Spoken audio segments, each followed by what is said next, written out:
Hey there everyone, welcome back to part 2 of this JavaScript 0 to here hero. Last time we left off at higher order functions with arrays, and we're just going to move on from there.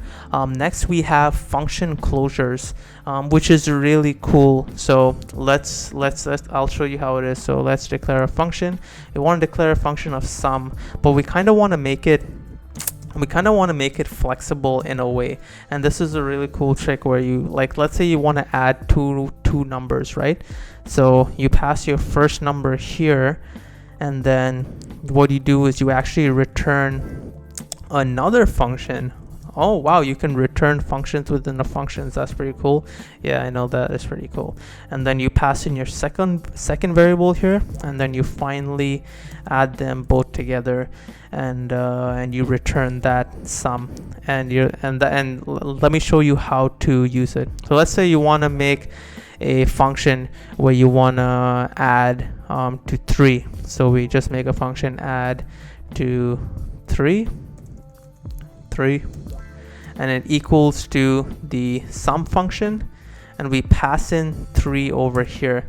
Let's say we want to make another one, add to 9. Okay, and all we got to do again is sum, pass in 9 over here, and we got these like custom made functions almost over here, and all we got to do is to use them is, I'll show you how it works. So now we return, by doing this, we return the inner function over here, and the inner function is declared with one argument over here, and then it returns finally the sum. So all I gotta do is add to 3, and let's say I want to add 9 to 3, and that will give me 12. So if I save that, I get 12 over here. That's pretty cool. If I want to add 10, should get 13, and over there I got 13. And you can do the same thing with the 9 over here. So I want to add 10 to 9, I save that, and I get 19. So how you can see, like, from this one function closure pattern, this kind of technique, we can really make some really versatile functions and use it within your project, which I find really cool. Let me comment this out. And next we're going to move on to something really specific to JavaScript. Let's say you want code that you want to run after a specific amount of time. JavaScript has this function called setTimeout, and pretty much, okay, I don't want it to autocomplete because I want to write it from scratch. So you declare it by saying setTimeout over here, and you gotta declare a function inside. And then you can do anything in you basically stuff that will execute after the allotted time. So I'll just say hello world over here, and the way you set a time for it is that if you put a comma here, you can specify the time in milliseconds. So let's say I want this to execute after 2 seconds, which is 2000 milliseconds. I save that, and then if you see on the console on the left, after 2 seconds it prints out. You can change this up to 1 second, it will come up much faster. You can change it up to 5 seconds, and it'll take its time, and it'll appear after 5 seconds over there on your left. But here's one weird thing about JavaScript. I think I thought, and most people would think, and most regular languages would do it the same way too. So if you make another set timeout, and you do console log, and let's say you want to print world here, so we want to print it in this order. So we want to print hello after 3 seconds, and then we want to print world after 2 seconds over here. So we're seeing this code here, and we're like, okay, so hello will print in 3 seconds, and then 2 seconds after that world will print. So we save that, and we see on the left, world gets printed first, and then hello gets printed second. That shouldn't be happening logically, but what happens is JavaScript just has this event loop system. So it goes down the code over here and takes this call and puts it on the event loop, and then it does not wait. It immediately executes the next line and puts this on the event loop. So this one is ready first to get executed, so then it executes this. It executes this function over here, and then after that the event loop picks it up that 1 second after this this executes. So it's kind of weird because sometimes you want to like make things run one after the other, and so that brings us to callback functions, which is the only way you can kind of, in this kind of setting, is like one of the options to make sure that it executes one after the other. But before we go to that, there's another neat function that JavaScript has. It's called, it's not setTimeout, it's a setInterval. Yeah, this is also really cool. So let's say we have this counter over here. Let count is equal to 0. We scroll down so everyone can see. Let count equal to 0, and then count plus equals count plus 1, and over here we will console log count. So it will increment by 1, and over here you can specify after how long do you want the interval to wait to execute this function, and I'll say 1 second. So if I save that, it goes 1, 2, 3, and it's pretty much replicating our seconds over here. So every second is printing out the counter over here, and you can also increase this by putting 2 seconds. So every 2 seconds now this function will do its work, and it's pretty much, it will print out the counter over here.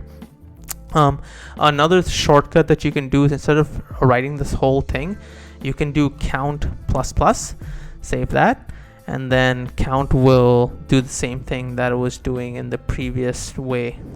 So let's comment this out, and let's move on to callback functions over here. So this will just keep running. I shouldn't even try. Okay, so this is how you make callback functions. So callback functions are pretty much functions that take in other functions, and it does the job of executing that function later, which kind of provides some asynchronicity, which is what we want in this scenario when we were printing out hello world with the set timeouts here. So let's say we want to make a hello function over here. So hello func is equal to a function,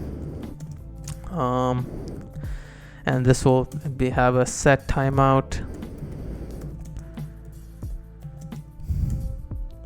and also in here it will console log hello. That's its job, and then we want this to execute after 1 second, and then we have a world function over here, world func is equal to that, and then it's a set timeout arrow function, and then console log world. Okay, let's copy this. So hello over here was 3 seconds when it wasn't working properly, and world over here was 2 seconds over here. So now these are enclosed within their own functions. So what we're gonna do here is we're gonna first move this function up, so world function has access to the hello function, has access to the world function. So this will take a callback function. So all I gotta do is callback, and now this has access to this callback function over here. So all I'm going to do is execute it right after the hello is printed. And finally, I gotta use this function. So hello func, and then I'm gonna run it with the world func as one of its arguments. So if I save that, we're gonna see it getting printed hello, and then 1 second after that it prints out world, and that's exactly and then 2 seconds after that it prints out world. And we can even increase this. So let's increase this to 5, and we can increase this to 1 second. We save that. So after 5 seconds we'll see here that hello gets printed, and directly after that world gets printed.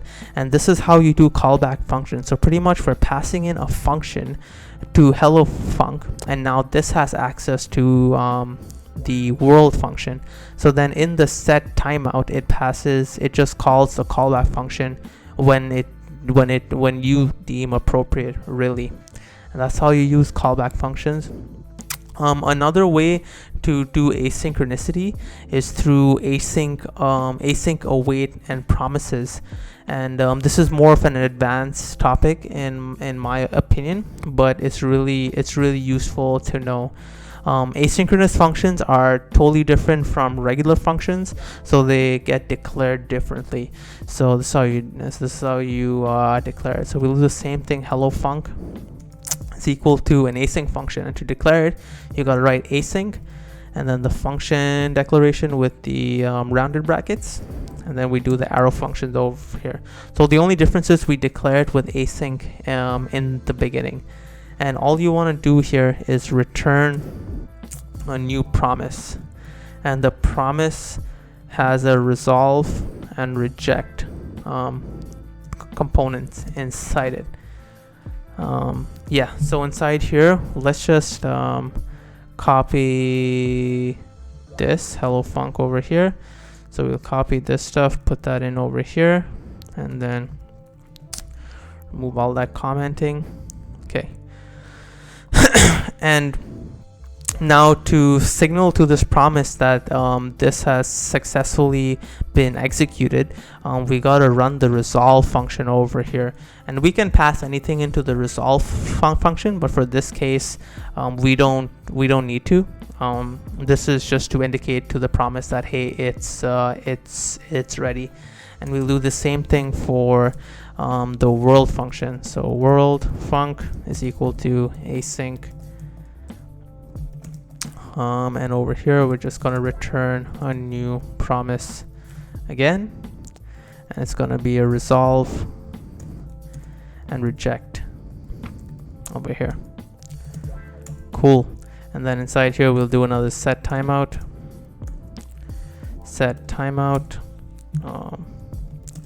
and over here we're gonna console log world, and then we're gonna resolve this as well. So now async await promises are new compared to how long JavaScript has been around. So we can't just run these functions by just writing world func over here. And to run async functions, you gotta write await, so JavaScript knows that it is blocking and it won't move on to the next line until this is executed correctly. So await world func, await hello func. Let's move that to correct order. So if we save that, await is only valid in an async function. So now we got to put this somehow back in an async function. So this is how you would do it. So async, and then we declare an anonymous function over here. An anonymous function is just something with no name, hence the term anonymous. And we enclose this inside brackets, and now we can move this up over here. So now this has this now should be executable. So if we save that, now we don't have any errors here, but this doesn't get executed. The way you can execute that is to put another set of rounded brackets at the very end, and that will execute this function here. So if we save that once more and we look at the left after, oh, I spelled this wrong, sorry, I don't know how to spell. So I saved that. Hello function will run over here, and after 5 seconds hello will get printed, and 1 second after that, or like I didn't put anything here, so as soon as it's ready it will print. So this can put this at 1 second, and because this is way too long, I'll just bring it down to 2 seconds. So we save that. Hello gets printed first, and then world gets printed 1 second after. And this is async await function. It just allows you to, it makes JavaScript synchronous in an asynchronous fashion, if that makes any sense. So yeah, await just blocks the next line from executing, which is really what we expected when we were using setTimeouts initially. But yeah, this is generally the gist of how you use promises. There's also, so we didn't use reject here, so let me show you how reject gets used. Let's say the first one we want to reject over here. So instead of resolve, we'll use reject, and this pretty much just throws an error. You can put anything here. You can put a regular string here and it'll do the same thing. For my case, I'll just throw a new error and be like something went wrong, and then we save that, and then doesn't really work properly. Hello gets executed and then it throws a reject, but this doesn't execute after that, and all the lines actually don't execute after that. But the way you avoid this is that you make a try catch. So you say, hey, this is pretty much saying, hey, try doing these functions, and if there's an error, catch it over here. So all I'm going to do right here is console log catch over here. This way it's console log error over here, and this will catch it, and then all the lines below that will execute just like it's supposed to be. So there you go, error, something went wrong, and the next line did not execute, but all the rest of the JavaScript will continue working as it usually would. Try catch is one way with await. Promises also allow you to do promise chaining, so these things are really versatile. You can even chain these things. I'll just do it really quick. So when you chain, you don't even need to use this async, but I prefer to do it this way because chaining just gets deeper and deeper, and it just looks hard for me to read, but I'll show you what it looks like. So I'll do hello func, and I'm running it, and then to resolve it, you do then, and then will return. Let me change this back to resolve, just so it resolves the proper thing, just so it resolves it correctly. And if I do then, I save that, and you see hello gets executed. And if you do world func over here and do then, you notice that something world gets printed first and then hello gets printed. So this way it's not really asynchronous, but what you can do is within this then you can make a function, and inside this function you can call this over here, and if you save that, then hello function will get executed and hello will get printed, and then world will get printed right after that. And that's pretty much promise chaining for you over there. And so resolve, actually you can do it with the catch. So you can change something called catch, and this will catch the error. And let's just simply print out this error. So console log error, and this is in the world function. So let's go here and reject this with a new error, and let's just do something went wrong. So we save that. Hello will get printed, and then 1 second after it'll throw an error over here, and that's how you catch errors, by chaining them. So yeah, that's how you do async await with promises, and you do promise chaining with promises. So those are two ways that you can use promises. I prefer await. It looks cleaner as compared to this, but to each their own. I mean, if you think this is cleaner, then by all means. Now moving on to something that's a bit more advanced and not that many people talk about is, so JavaScript is a single threaded program, so it runs all the code on one thread. But a lot of programs like Java, Golang, C++, it allows you to use multi-threads to execute your code in parallel, just to make it more efficient. So JavaScript also introduced something like that, and it's called workers. So workers work wow, yeah, just workers work with a new file. So let's make a new file here, and let's just call, you can name it anything, but I'll just name it appropriately. So workers.js, let me just save that, and over here in the main file I gotta make my worker. So let my worker equals to a new worker, and the name, and I gotta point to that file, so worker.js over here, and this creates my worker over here. And pretty much this is how I will treat it. So this main function is my main thread, and this main thread is going to go through the code, and it's going to see a worker, and what it's going to do is going to pass a message to the worker, and the worker has its own other thread, and it's going to say, hey, do this work for me, and when you're done doing this work, give me the results back. And then the main function can just continue executing the way it's supposed to be, and when the worker is ready, it'll give the data back. So that's how you pass a message to a worker. So you go my worker dot post message, and then let's say hello world over here, and so you post a message, and then inside, that's how we post a message. So now if we go inside the worker, let's just attach it to self, and it's going to listen to an on message event.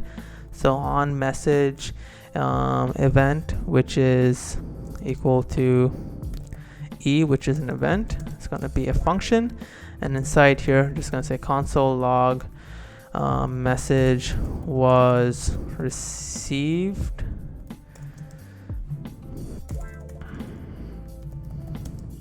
Excuse my spelling.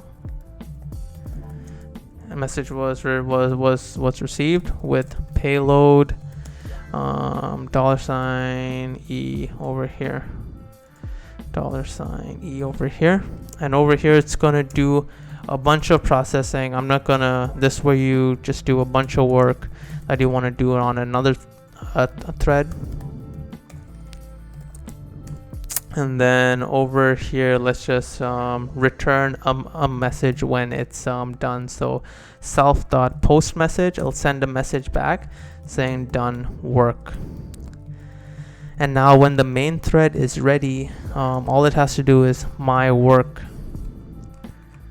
It has to do my worker dot on message. So it's listening to a message from the worker, and it's the same thing where it's equal to a function with an event type.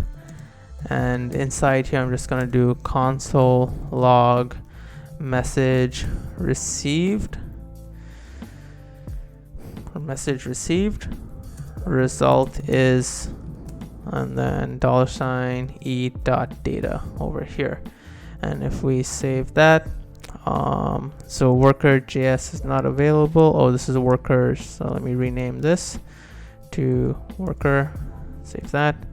So if we see over here, the message was received with payload, and then the message is received over here, and the result is done work, which we sent back. So all of this is done on another thread, which is really useful because sometimes you have all this processing to do and you don't want to lock up the main thread. It's gonna make the UI for the user really chunky, so you can do some really expensive task here. So yeah, one final thing I want to show you is the fetch function, which is built into JavaScript. So a lot of the code that you'll be writing in like React, Vue and stuff all require data, and all that data is kept statefully on your server in a database. So this is the way you fetch data. So I'm going to use a well-known JSON placeholder that's available for everyone. It's public, so https JSON placeholder dot type icode.com, and I want to grab a bunch of to-dos over here. So /to-do, and then I'm going to introduce promise chaining that I shared with you guys before. So response, I get a response and then I JSONify the response data, and then I get that JSON, and then all I'm gonna do is just console log it. In like a framework and stuff, you'll probably be doing stuff with the data, but for this case I'm just showing you the ropes. So you see there's multiple thens here. So what happens here in the first then, we get the response from here, and this is just an explicit way of writing this. So this is actually returning this JSON response. So this is getting returned back into then, and then you can chain the next then, which will get the data from this then. Yes, I know there's a lot of thens in this, but you get my point. So this is a 404, probably because I spelled something wrong. So JSON placeholder. Yeah, so I still spelled something wrong, so I'm just gonna paste it over this and then save it, and then here we get all our to-dos from this API. So this is how you fetch a bunch of data.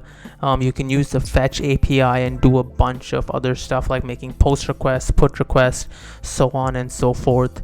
But yeah, this is what I consider everything that you need to know to get started with JavaScript.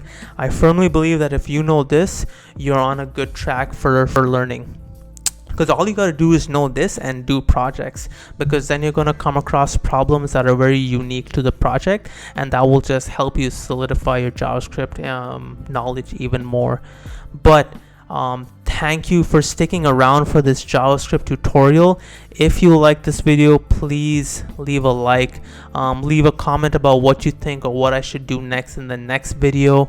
I do have some ideas of what I'm going to do, probably some Vue, maybe GraphQL or stuff like that, but I really wanted to cover JavaScript because I realized I didn't have a very basic intro to JavaScript, but I was doing all these much more advanced topics like Cognito and stuff. So yeah, everyone, I hope you enjoyed this video. Stay safe, and until the next time, peace.